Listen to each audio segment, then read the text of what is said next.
खुलुमबाय। गोजोन फुंबिलिनि गासैबो बड'लेण्ड बुब्लिनि अनसायगिरिफोरखौ बरायग्रोबाय।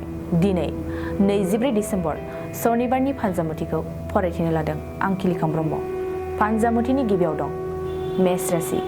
बिसि फिसायनि गेजेराव नांलायनाय जागोन। बबेबा मोनसे जेंनाखौ लानानै न'खराव दावराव दावसि जागोन। बृष राशि। मुवा बेसादफोरनि फारसे सांग्रां जा। न'खरनि बेसेन गोसा मुवाया खहा जागोन। खहायाव दुखु जागोन। मिथुन राशि। न'खराव गोजोन खौसेथिया साग्लोबगोन। गोबाव समनि उनाव बिदा फंबाय गोरोबलायफिनगोन। जेंनाया उदां जागोन। कर्कट राशि। मोजां सान नङा। गोसोनि अहंखारजों खामानि मावगोन। अहंखार गोसोआ नोंथांखौ लामा गोथे होगोन।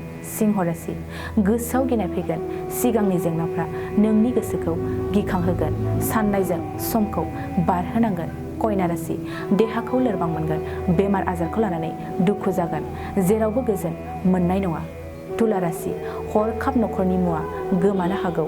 मुवा बेसादनि फारसे गुबुनखौ नोजोर लाखि। सांग्रां थानाया नोंथांनि साबसिन। वृश्चिक राशि। सांग्रां जा।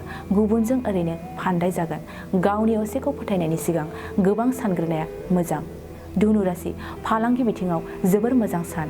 जायखिजाया फालांगियावनो मुलाम्फा जानो हागोन। मकर राशि। थांखांनाय सानखौ गोसोखांगोन।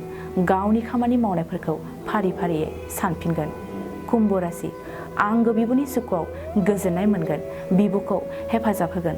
अनलायनाया सिगांनिख्रुइ बारा जागोन। मीन राशि। हरखाब दावबायनायनि थांखि लाब्रबगोन। नाङा फाङा दावबायनायखौ समखौ थांगार होगोन। दिनै सानसेनि राशि फरायथिनायाबो एसेनोसै।